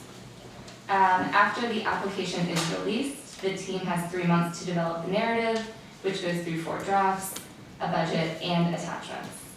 And total HIV services funding requested for fiscal year 20 was $86 million. And I did put a link here for the last year's application, but currently it's just going to link you to the Planning Council New York homepage. I believe that application will be up in a month or so. Okay, so I am going to walk through each of these elements of the application, and the first being the needs assessment. So for an epidemiological overview, this section provides an overview of the HIV epidemic in the New York eligible metropolitan area, or the EMA, and that includes New York City, the 5 boroughs, as well as Tri-County, which is Putnam, Rockland, Westchester counties. The New York EMA, this is one typo, they do not serve 131,000. The New York EMA includes 131,776 people living with HIV. And this is 13% of all people living with HIV in the US. So just as a very, I don't want you to look at all of the numbers, but overall, the HIV diagnoses, which are those who were concurrently diagnosed with HIV and AIDS, were 2018, and the people living with HIV, again, were 130,000-ish. I know we just talked a little bit about different numbers with Christina, so just keep in mind that these numbers include Tri-County, and they are 2017. Okay, so individuals living with HIV/AIDS have many challenges around treatment adherence and coping with potential stigma. However, many people living with HIV also have co-occurring conditions, which can further amplify these challenges. As such, the co-occurrence of HIV and conditions listed here pose a significant public health problem and represent a difficult challenge for those who treat and care for these individuals. I'm briefly just going to go through each of these conditions. Hepatitis C virus, as of December 31st, 2018, roughly 11% of people living with HIV in New York City were diagnosed and living with hepatitis C virus. HIV/HCV co-infection can be a challenge as it leads to higher viral loads and accelerates onset of HCV-related complications such as cirrhosis and end-stage liver failure. For sexually transmitted infections, in the New York EMA, rates of STIs such as syphilis, gonorrhea, and chlamydia are higher among people living with HIV than the general population, and STIs increase the risk of sexual HIV transmission. For mental illness, among New York City Ryan White Part A clients enrolled and served in 2018, 23% screened positive for depression and 25% screened positive for anxiety using the PHQ-4 tool. In a study examining the relationship between Ryan White Part A mental health service utilization and mental health outcomes among people living with HIV, higher utilization of mental health services was associated with improvements in mental health functioning. For substance use disorder, among Ryan White Part A clients served in 2018, 18% of those assessed reported recent hard drug use. That is cocaine, heroin, methamphetamine, and/or prescription drugs. Looking at Ryan White Part A clients with some evidence of HIV medical care, which is at least one lab report, in 2018, 66% of those who reported recent hard drug use during the year were virally suppressed, compared to 83% of those who did not report recent hard drug use. Homelessness. The prevalence of homelessness among people living with HIV is especially high. During the most recent chain survey period, which is 2017 to 2019, 30% of the New York City cohort and 15% of the Tri-County cohort were homeless or unstably housed. Housing assistance has seen evidence of improved engagement in HIV medical care, viral suppression, CD4 count, and are more likely to remain adherent to antiretroviral treatment. Formerly incarcerated. Over 2/3 of New York State inmates return to New York City and reside in 7 zip codes located in central Brooklyn, central and east Harlem and Manhattan, and the South Bronx, where new diagnoses and numbers of people living with HIV are among the highest in New York City. Formerly incarcerated people, mainly Black and Latinx, often face challenges when released, such as homelessness, mental health issues, substance use and addiction, joblessness, and other chronic conditions. And lastly, tobacco dependence. An analysis conducted by the New York City Health Department found that recent tobacco smoking was reported by 39% of people living with HIV enrolled in Ryan White Part A programs in the New York EMA in grant year 18. Recent tobacco smoking was independently associated with low CD4 counts and unsuppressed viral load, even after controlling for several clinical and socio-demographic characteristics, including substance use and ART prescription status. Okay, so this is a third time you're going to be seeing a care continuum graph, and they are going to look a little bit different than what we've been discussing earlier.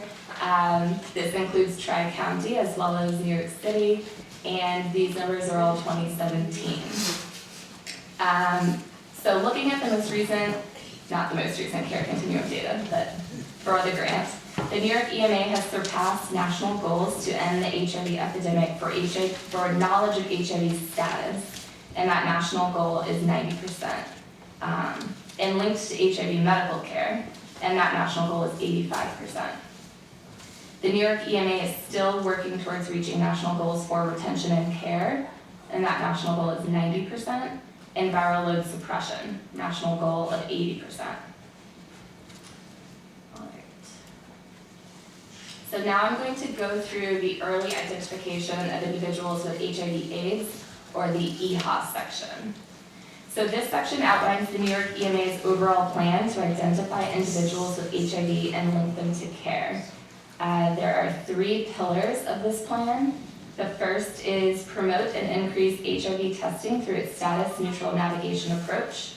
And aspects of this pillar are New York Knows, which is a citywide HIV testing initiative, testing and linkage to care at sexual health clinics, and community-based testing. The second pillar is improve linkage and retention efforts. This includes the Undetectables program, Jumpstart, which initiates ART the same day as the HIV test, and Stay Sure campaign, which emphasizes initiation and adherence to HIV medication. The third pillar is increase awareness and referral to prevention services, including PrEP and PEP. And these include a handful of campaigns, such as Play Sure, which encourages safer sex practices, Be Sure, which increases awareness of HIV status, Living Sure, which educates and promotes PrEP among women, Listos, which educates and promotes PrEP among the Latinx community, and Made Equal, which promotes evidence-based findings of undetectable equals untransmittable, or U equals U. Looking at the EHA priority populations. Although the New York EMA is working towards national goals to end the HIV epidemic, disparities exist among certain subpopulations. In 2017, young, and in this case that's ages 13 to 24, Black, MSM, and Black women were the most disproportionately impacted populations in the New York EMA. These disparities are displayed here.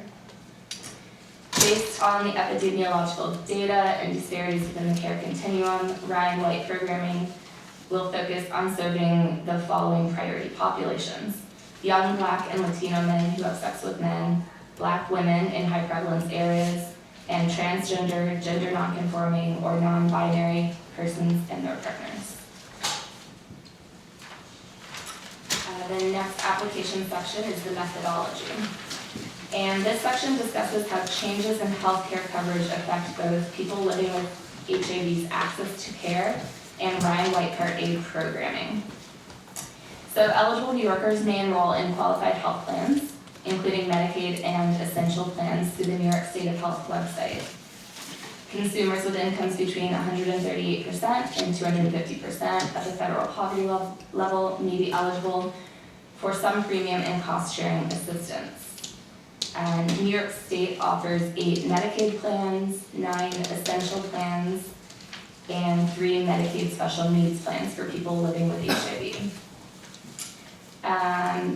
Enrollment in quality health plans and essential plans continues to grow, with 435% enrollee, or 7% increase between 2018 and 2019. Additionally, Medicaid's special needs programs offer additional coordination of care and include providers who are experienced with the needs of people living with HIV. Additionally, effects of the changing health landscape have affected Ryan White allocations, And as a result of so many people living with HIV having access to medical insurance, New York EMA's Ryan White programming can focus on funding supportive service programs, especially housing, food and nutrition, and psychosocial support services. Okay, now we are going to talk about some of the Planning Council accomplishments.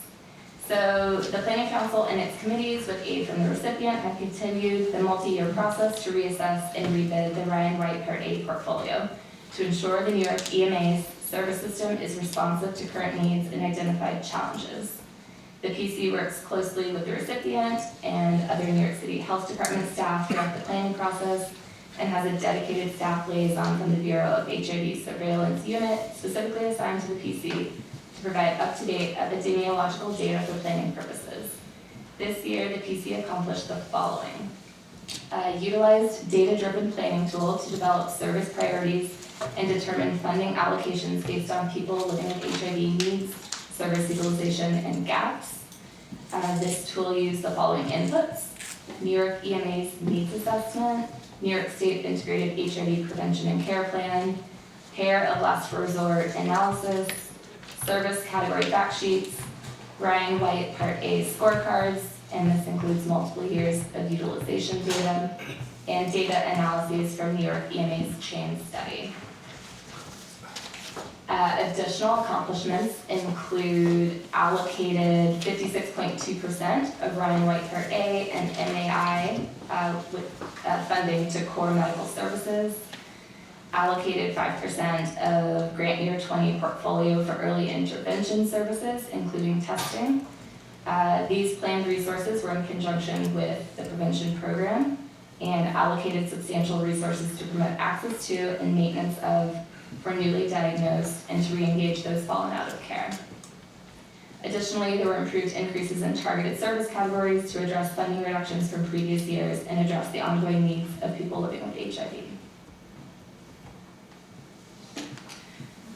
Okay, the New York EMA uses the HIV care continuum stages to prioritize populations for service system planning instead of traditional priority populations based on demographics.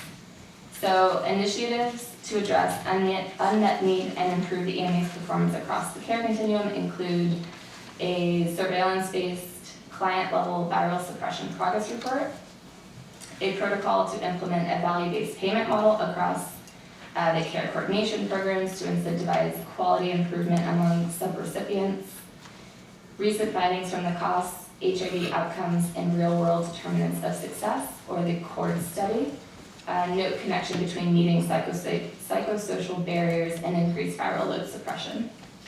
Research and Evaluation Unit received a National Institute of Health R01 funding for program refinements to optimize model impact and scalability based on evidence or promise to elevate changes in care coordination programs resulting from the PC's grant year 18 service directives. And the chain study also found that increased access to housing and food and nutrition services leads to better health outcomes.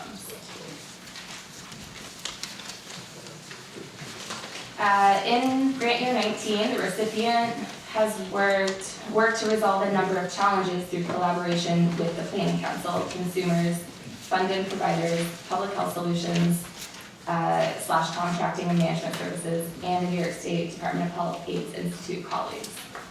In grant year 20, the New York EMA will work to resolve a number of challenges to address the needs of priority populations. And these are older people living with HIV, people living with HIV with disabilities, and homeless and unstably housed people living with HIV. For older people living with HIV, we will conduct qualitative analysis process to identify needs of older people living with HIV for use in developing future service models and interventions, and hold community forum to discuss results and identify priority needs. I just want you to be aware we have like 4 or 5 minutes, just so you're just cognizant of your timing, that's all. Okay, so then I'll skip through this. Those are the priority populations. Okay, and additionally, resolution of challenges. There were several overarching initiatives that impact Ryan White service provision, and these are diagnosis and linkage to care, culturally competent care, and health and racial equity. You have the slides in front of you, and you can read at your own time. The evaluation and technical support capacity section. The clinical quality management program works to strengthen Ryan White Part A providers' capacity for quality management by providing guidance in program model implementation and improve care across the continuum. There were a handful of activities over the past year. I will let you read these. I think one that was new was that the CTP released new versions of the agency-level viral suppression reports in July 2019 that breaks down the results for 5 priority subpopulations. And these subpopulations are older people living with HIV, Black or Latina cisgender MSM, cisgender Y MSM, which is young, and transgender women and cisgender women of color. The last slide I have is on organizational information. In grant year 2018, the New York EMA spent more than 99.72% of its Ryan White Part A base award and 100% of its MAI award. The Planning Council is tasked with assessing the efficiency of the administrative mechanism and reviews quarterly commitment and expenditure reports for all base and MAI funded service categories in the EMA. The Planning Council reviewed all contract executions and renewals, procurement, and timeliness of subcontractor payments and spending, and there were no deficiencies found in 2018. I am happy to address any questions you have about the application process. If you have additional questions about specific details, I will probably lean on Graham and Planning Council staff. Lisa. Okay, thank you for a really good presentation, and Tri-County is having to be still my heart moment because you're thank you. I do have a question under the methodology, impact of changing healthcare landscape. What do you define the 3 Medicaid special needs for PLWH? Those are the HIV special needs plans. They're not available in Tri-County. Yeah. Medicare, Metro Plus, BNS Choice. Okay. Once again, you get the short shift, Lisa. We're feeling good for a moment. 2020 is our year. John and then Jeff. I'm going to go real quick. Be slide 6 for the presenter, page 3, the second slide for everybody else. In the epi overview, you have HIV diagnosed and people living with HIV. If you're diagnosed, aren't you living with the virus? The HIV diagnoses are those who are concurrently diagnosed with HIV and AIDS. No, they were In diagnosed 2017. Diagnoses in a year versus how many right now among the entire spectrum are still living with HIV. But it still doesn't kind of like... So John, 1,917 people were diagnosed in 2017. That then became part of a larger collection of people who are living with HIV in New York City, which is 127,000. My question though is, since you kindly segued, what percentage of those people are Ryan White Part A, qualify for Ryan White Part A? Thank you. So there are so many ways to look at the number of people with HIV, and I might lean on Christina to help, because this number is the number of people reported, and it's actually not the number that is used for the care continuum, because that is the number of people who we believe to be living in the jurisdiction. So we have several different numbers we work with, and that the number of people living in the jurisdiction is like 87. That are living, diagnosed and not diagnosed, is about 91,000. 91,000. So in a typical year, Ryan White Part A serves about 14 to 15,000 people. So for some. So it's a subset of the population. So for somebody like me that's just looking at this, is there a way of kind of like defining it a little bit better so they know this information? Sure. We're open to ideas about how to present this in a way that works for people. Absolutely. There's a lot of monkey people in the room, John, what can I tell you? Mr. Knott, no, it wouldn't be a session without you asking a question, so. I asked the questions and everybody else is thinking, but they're too afraid to open their mouths. Of course. So I'm representing the group. Under the section of co-occurring conditions, is there any way that we can get those statistics and the citations for those statistics somewhere? Sure, I pulled them directly from the application itself, but I'm happy to put them into a single document. That'd be great, thank you. Some of us have to work on Ryan White Part C and D applications next year, and they ask for the same questions. Got it.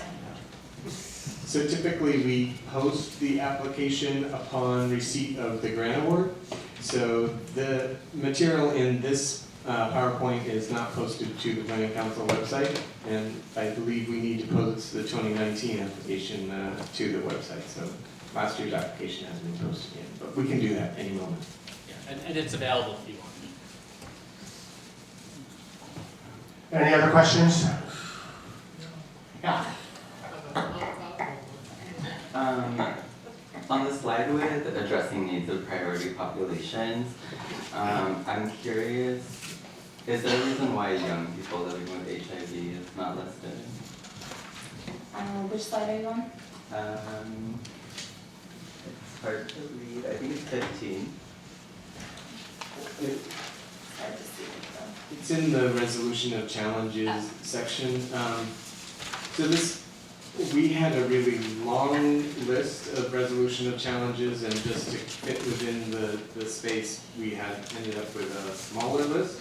But young people with HIV continue to be a priority population, and so it's just a matter of where do you represent the issue, and young people with HIV were certainly represented as a priority population. I hope that's helpful.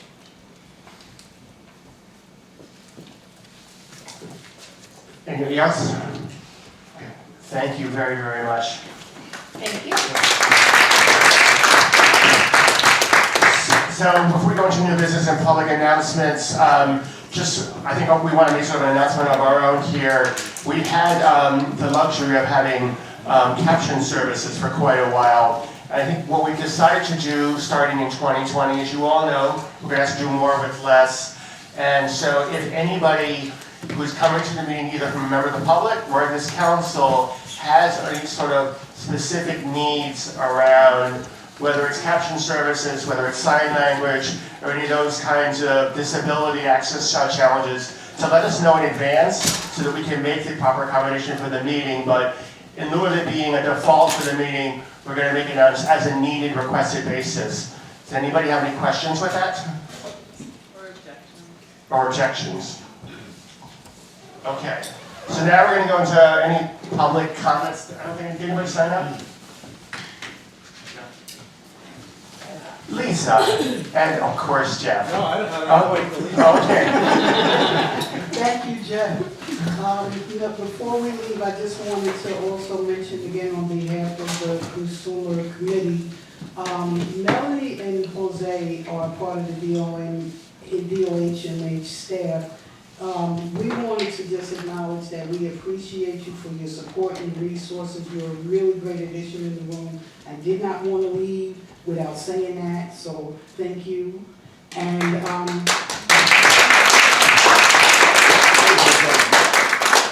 I have a message from a fellow member, Maria Diaz, who is also co-chair for Tri-County. She's been ill, and we're hoping that she is going to recover so she can be back with us in the 2020 year. But she told me to tell everybody, please have a wonderful and blessed holiday season. And someone, I believe, Susan, you raised your hand, you want to? Yeah, I didn't sign up, but That's okay. I didn't sign up, but I just have one question. And who are you? Overall, my name is Michael Petro, and an overall question for the analysis that's been provided that I've been seeing. How come the different groups that are represented, we have race and we have geography, but what about income? Why is that not included in these things?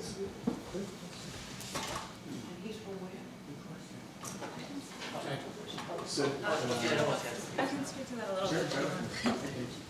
Do you want to speak to No, that? If he doesn't have to talk, he doesn't. So, sorry, I'm Anna Tonsorioli, New York City Department of Health. I too have that question quite a bit. I work in policy and external affairs, and basically the issue is that it's a lack of data. We don't have great data about people's income, so what we often have to do is use proxies. The proxy we most often use is Medicaid eligibility, because that gets you up to 138% of the federal poverty level. I do know among the population that we serve, it hovers around 93% of the people that Ryan White Party serves are Medicaid eligible people. So we're talking mostly about people with incomes at or below the federal poverty level. Thank you. For surveillance data, the state is what determines what variables are collected by providers and labs that are then reported to us, and they are not required to, ask about income and report income. But we do have the person's zip code, so we can look at the income of that area. So we have area-based poverty indicators, and the highest rate of HIV diagnosis are in the very high poverty areas. Go ahead, Jeff. Aren't Ryan White programs required it as a part of the intake to capture the person's income level? No. Yes. Yes. So, not all of them. Early intervention services and health education risk reduction and services. Housing does require it. I'm just saying which ones do not. Early intervention services, health education risk reduction, and services provided on Rikers. So we do have data on the Ryan White population in regards to income, so we can share that in the future. But if you think about when you draw blood, they don't ask you how much you're making at the lab, and the lab's reporting that to the health department, so. True. So the reason, just to follow up, the reason why I asked that question, and my curiosity about it, is that most of the time in conversations regarding HIV and people that get it and so forth, is people say, it's all races, crosses all the boards and everything, but in fact, it is with people that are more low income that it's a higher risk, right? I mean, is this correct? According, geographically, The highest HIV diagnosis rates are in areas with the highest poverty. Right. Okay. Jeff, no need to close this out, because I No, know. it's just a comment on this. Sure. There are slides that the health department has posted on its website that have maps of poverty and maps of HIV prevalence, and you can see the correspondence between poverty levels and where HIV is. And You can blame it on me because I told Christina she couldn't bring 72 slides, so. Thank you. It's there on the website. Thank you. Happy holidays! Happy holidays. Motion to adjourn. Go ahead, John. Your business. Can the committee be called to the floor? Happy holidays, everyone. Chairperson isn't in the room? You want to call something right now? Well, the rules of membership. I'd like to have them put on the calendar. When they have business stuff to be up. Yeah, next understanding, we don't meet just to talk about rules. So there's, No, but I think they should be put up, I think we have some stuff for them to do. I will communicate with the chair, okay? Chairwoman, it's not me. Everybody, thank you, happy holidays.